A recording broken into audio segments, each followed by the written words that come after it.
All right, guys, it's time. The show begins now. We're going to be streaming some Dungeons and Dragons. If you guys don't know my name, I am your humble DM today, Edward Flabberjackson.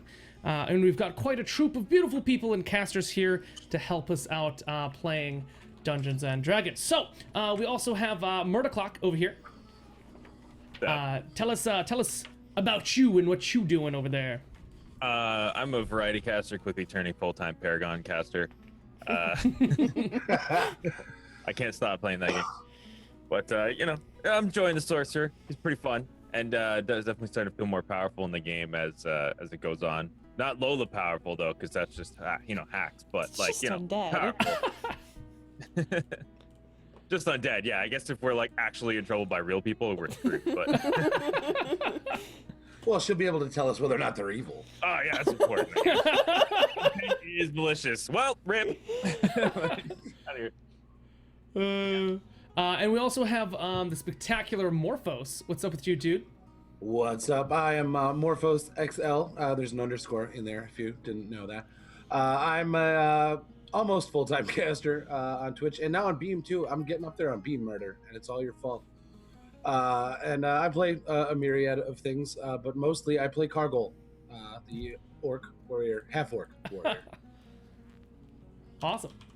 And what about yourself, Peter the Knave, my man Resorty? Hello, I'm Resorty. I'm a variety caster here on Twitch TV, live basically every single night. I've been playing quite a bit of Enter the Gungeon recently, which is a roguelike. I don't usually like that kind of thing, but apparently now I do. We tend to have a good time most nights. I play a character named Peter the Knave. He is a bard. This is my first time playing Dungeons and Dragons, and I really enjoy it. The highlight of tonight will be I will deploy a new song that you all will enjoy. I promise. That's going to be the highlight of the evening.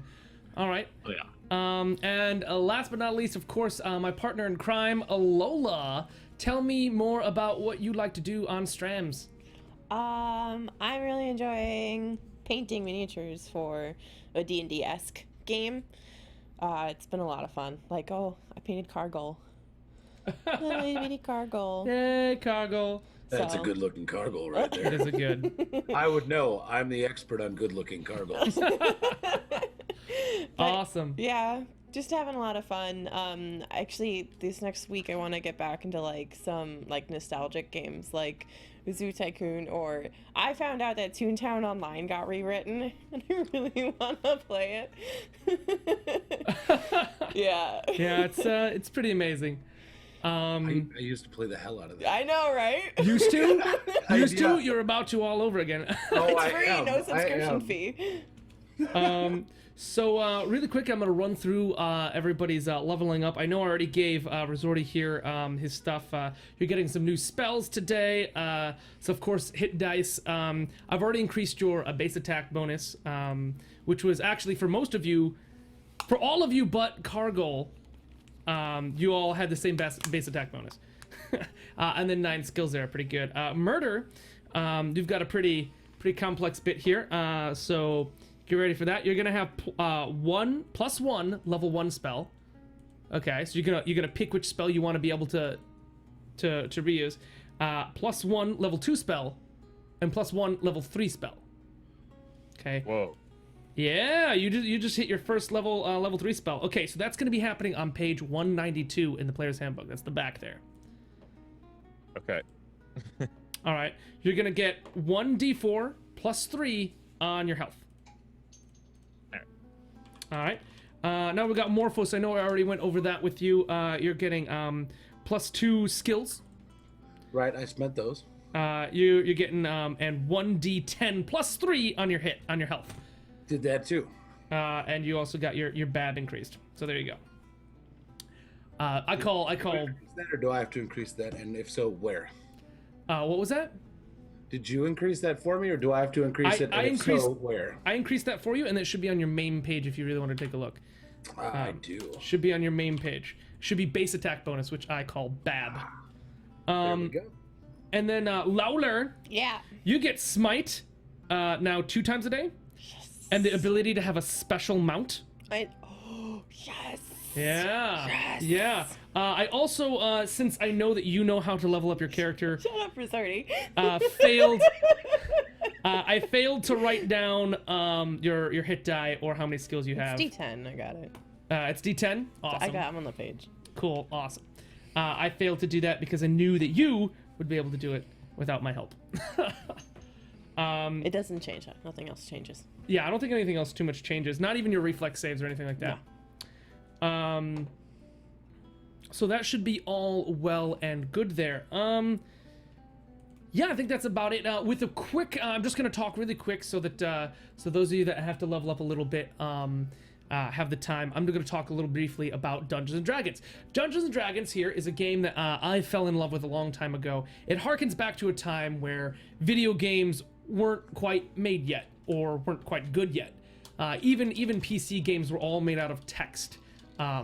And you had to like be like, I want to go east, and then it would tell you what happened.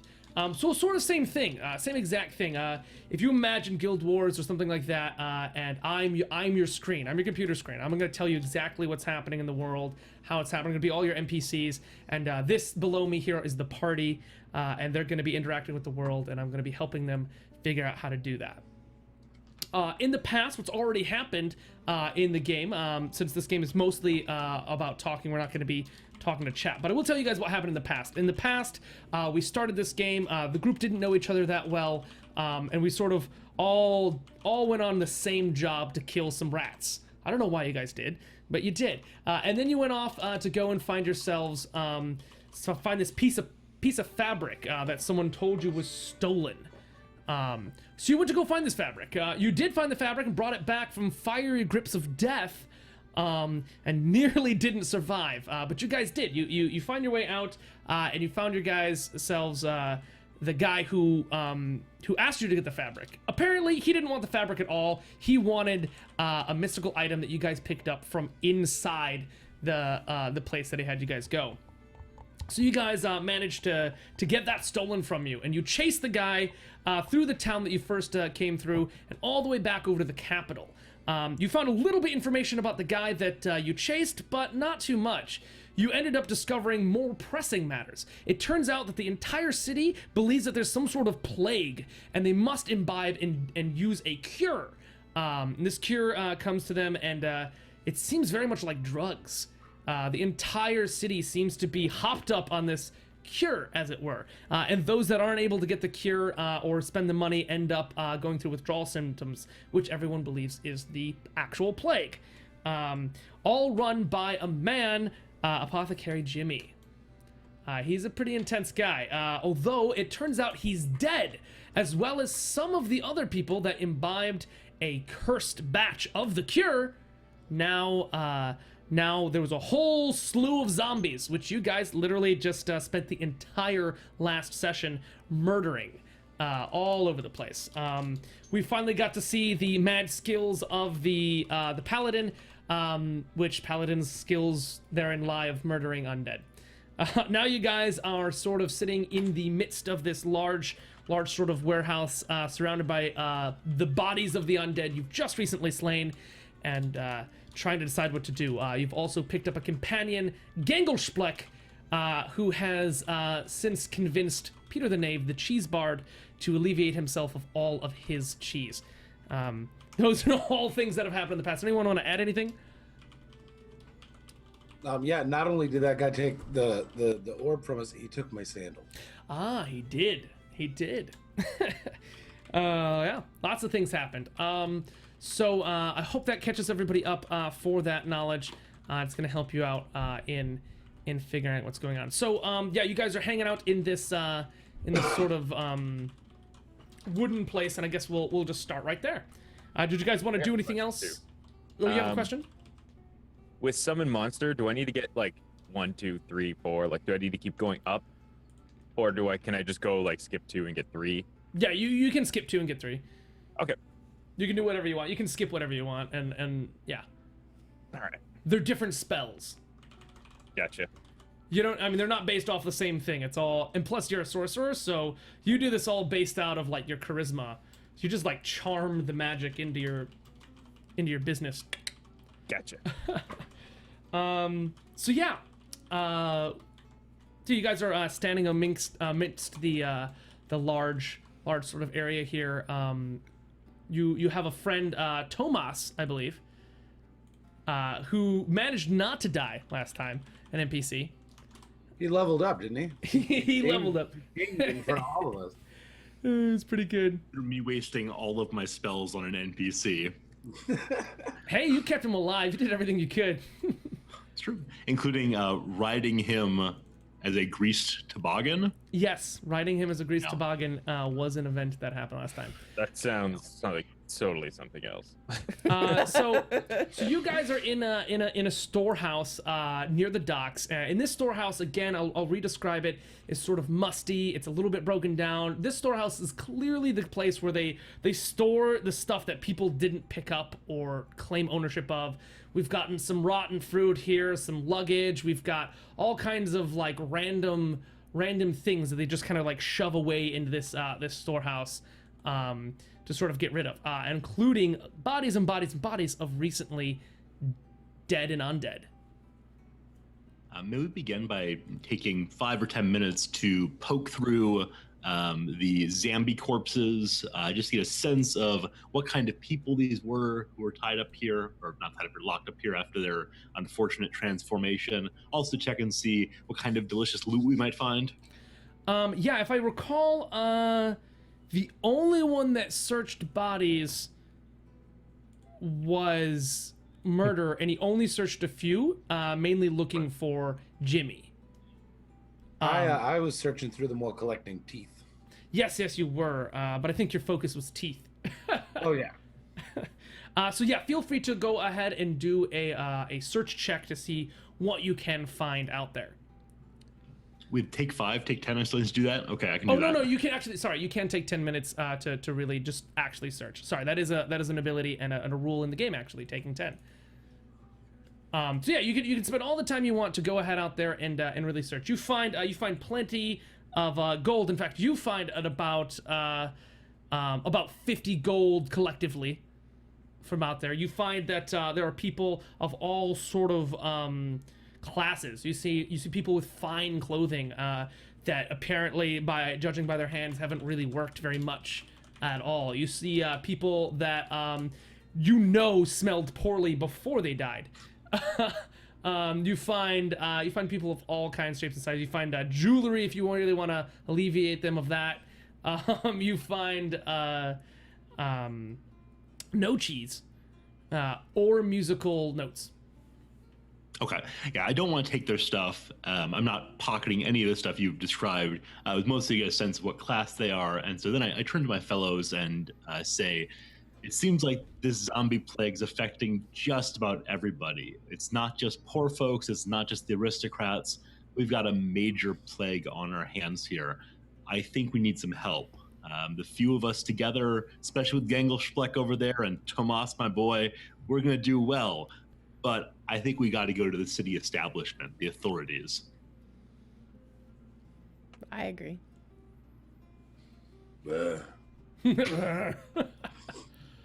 Yes. Yes. Awesome. Though, was it Tomas said that his leader already knew about it? So how high up? I think it died, maybe? So like, how high up do we need to go? No. Tomas? Who would you go to? Tomas says, I would go to Jerome. He's the city official that has recently been giving us orders. But I would not know how to reach him or contact him, as that has never been something I've been allowed to do. Who would you contact if you wanted to get to Jerome, though? Is there anyone ahead of you or above you? Yeah, the acting guildmaster who I contacted, in fact, before I came here, as you guys asked.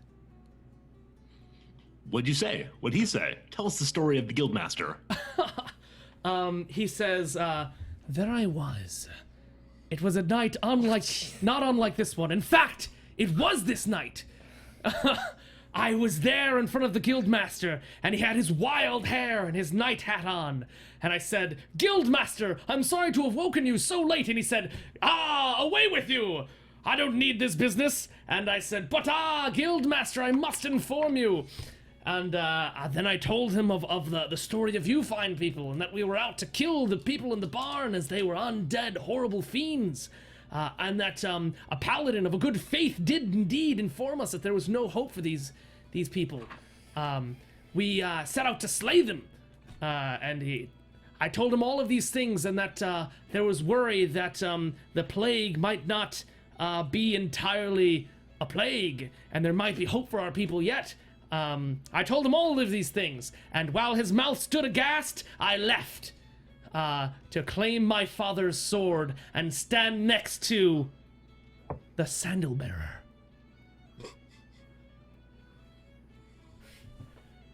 Well done, Tomas. I think even if you are not ever ready to go into battle again, as you showed earlier this night, you may have a future in storytelling or door-to-door marketing. I am proud to know you. I think we should go back to the Master and see what he has decided about what you have told him. Awesome. Do you guys, does anyone want to do a listen check? Perhaps throw out an ear for the surroundings? I'll totally listen. Sure. Awesome. Not that my listening's very good. No, as a paladin, your listening is probably as terrible as your ability to Shit. charm people. Yeah. No, my ability to charm people is fine. Oh, okay.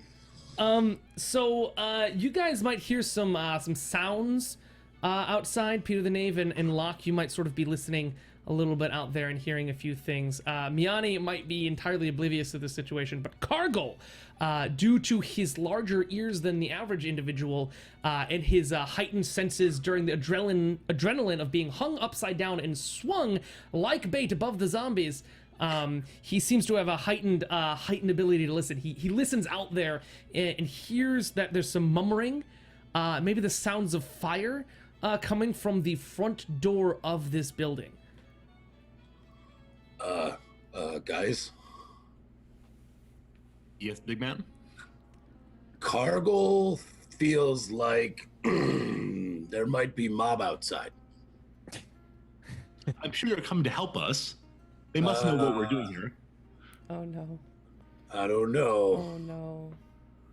But Cargill clearly hear people outside and maybe see torch fire out window. We might want leave. Paladin, Tomas, you two, that story you told the Guildmaster Tomas about the wonderful Paladin, I think she should go and meet the Horde. I mean, the people coming to help us, surely. I'm gonna sneak out the back window. Surely we're good people. They won't harm us at all. I have faith in the people around us. Look at Locke. Okay, you guys handle that. All right. Well, let's go, I guess. All right. I'll go back down. You're running like full tilt. So wait, I have a question. Not like fire, okay? So you guys are splitting up here, and some of you are gonna meet up the front, or are you all backing out the back window? Well, where's the front? I vote backward. I mean, it doesn't really matter because the map is. We're not using the map right now. We're just talking this okay. out. I was like, where's It's not entirely where's the important we're front? using the map. I'll go on the front, I guess. You're Come going on, out the front. Tomas, let's do this. Maybe. So is Cargill and Locke sneaking out the back? What about you, Peter the Knave? So I'm going with Miani, and I shout to Cargill as he begins to turn, big man, come on! You won't want to be a coward this time? Okay, listen, Peter. Cargill have experience with torches and pitchforks, not good ones. They're recent, don't have too.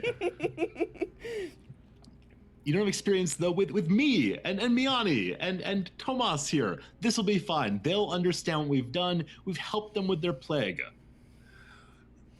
Cargill like Miani, but you get Cargill in trouble too much. Big You man, always try to get Cargill do things Cargill probably shouldn't do. big man, but this is one thing you should do. You must do. You will do. Cargill just like looks at Locke. Like, Locke is out the way. He's halfway gone. done. He's gone. He's not waiting for this conversation to be done. I'm not leaving because I'm a coward. I just don't want people to get the wrong impression of me that I help people. So Oh, he's got a rep to sort of. All right. I guess if there is a mob outside, it's my duty to protect all of the weak party members. So Cargill just kind of nods and like rolls his eyes and walks towards the front of the building. Okay, so really quick, as you guys were discussing this, Murder was already leaving, and he can see down the little alleyway that he's climbing the ladder down. He can see that there's people with torches beginning to walk down the alleyway already. So I don't know if you want to like hurry down the ladder and then hide, or just sort of like get down the ladder and sort of like meander away. I don't know what you want to do in that one. Get down the ladder and pull out a torch, and join them. Oh, just join them. Just be like, oh, did I make it here in time? I just checked up the ladder, and I'm gonna bluff it. I just checked up the ladder. All right, so I get down there. I'd love for you to go ahead and make a bluff check to see how well you'll. Oh, you nailed it. You got down the ladder. These guys like walking like, hey, who are you? What are you doing? And you're all like, I am ready for this action. And they're like, did you get orders yet? I don't know what to do yet. Did you hear anything in there? What did you see? Dude, there's like zombies dead everywhere in there, man. Dead? Are you sure they're dead? Guts all over the place. And dust and smoke. It's crazy. Maybe we don't have to burn it. Maybe we don't. So anyway, as you're having that situation, you guys get up towards the front door inside this place on the main level, and you're hearing like people like, I don't hear anything. Do you hear anything? I don't think they made it. We should just burn it. No, we have to wait for orders. Can I kick the door open from the inside, like right at this second? Yeah, that's gonna be a strength check. You gotta bust the little like the wood chunk out there. You kick the door and all it does is go, and it's like this huge thud. I want to kick it again. Kick it again? All right, kick it again. That was a fluke. Is there like just a bar that we can lift up to open the bar's door? apparently on the outside. Cargill, come now. Cargill kicks the door twice, and you hear gasps and burn it, and people are sort of like I don't know, approaching with torches from the other side. Do you guys want to talk to them? We hear this by now? Oh yeah, you guys all hear this. Yeah, like you're all standing up in front of the door. This is not something you can mistake. Okay, well, don't burn it. We're coming out. Do you hear like everyone stop on the other side, and they're all standing there. They're like, do zombies talk? No, they don't. Shit, I don't believe that. That sounds like what a zombie might say. Jesus. If I were a zombie, I'd lie too. You light this place on fire, Cargill kick all your asses. Same time. All right, I don't. And then you hear. I sing out. Hello, friends. Put down your torches. Go back home to your porches. Oh no, zombie bards, burn it. And someone else over there says, well, if they can talk, I know they can't sing. Open it. Right. Okay. And so they sort of like open it, and there's like 10 guys in the front of this place with torches, and one guy on a horse, and he's just sort of sitting there, and he's very fancily dressed. He seems to be, he's got this nice big old tabard on it. It's got a big J on the tabard, and he's got very finely coiffed hair. Oh no, it's Lord J Train. And if anyone really pretends they can smell the air around this man, it smells very perfumed. So May I knowledge check on what that J might be? yes, absolutely. I'm gonna do local, I guess. Local nat 20 will tell you something. You're aware that the local the nobles of this area often employ people, and they want these people to look beautiful and smell beautiful. And oftentimes they will have a tabard of sort of their initials or like their crest or something that the servants would wear. This is apparently a servant of a noble. of a rich person. Can I just like walk out first, and just dripping in blood with my axes in hand, and go home, problem solved. Yeah, you can definitely try.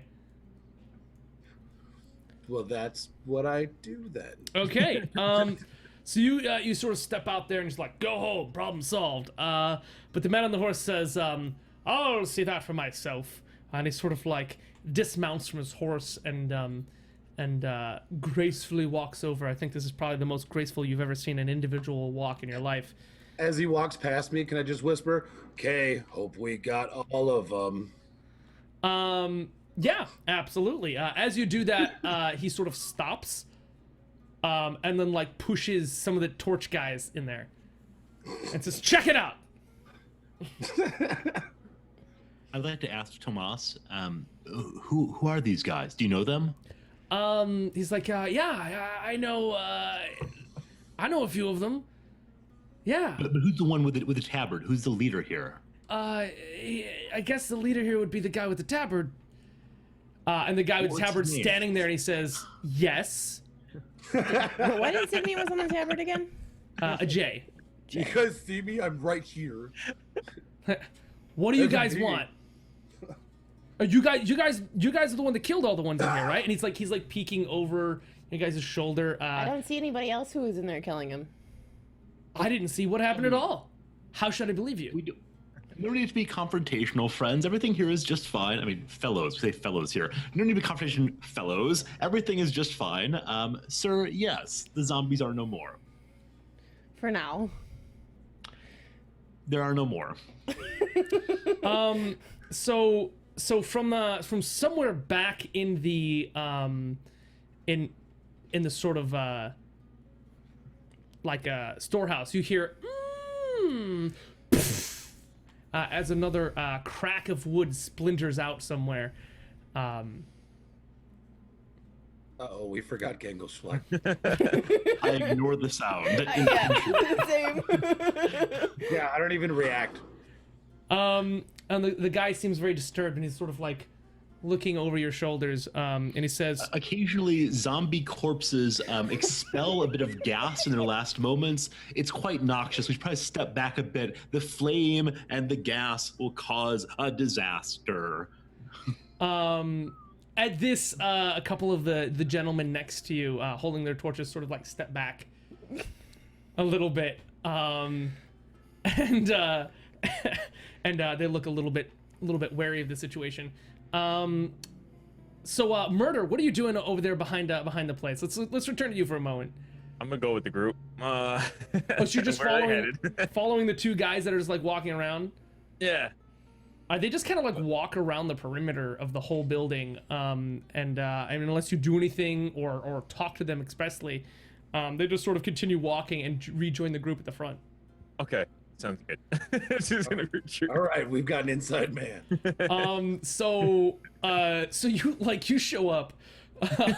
Murder or Locke, as his name is, shows up around one of the corners with a group of two guys holding a torch, with a blank expression on his face, sort of standing over there, hanging out with the guys that want to burn everything. Do you guys make any mention to him, or Cargill makes a very discreet, like, just a discreet nod, like, yeah, okay, I see you. Okay. Like, Beautiful. Anyone else? No reason to out him. All right, no reason to out him. Time for cowards. There you go. So the tabard wearing guy says, "My name is Sigmund, Okay. and I need to know who you people are." Well, I'm Cargill. No doubt you heard of me. He pulls out like a bit of paper and a feather and ink and a small board, and he pulls this out of like almost nowhere. Seems to like this was strapped to his side, and he begins jotting down your name. And he looks around the rest of the group. I pretend like I'm making sure he spells it correctly, even though I have no idea how to spell my own name. All right. My name is Reginald. I'm a itinerant artisan of bows and arrows. I can help you with anything you might need. Why are you taking down this information, though? I gave Peter a blank stare. So really quick, in order for this guy to believe you, you must make a bluff check, which I have no. Nah, it's a nat 20.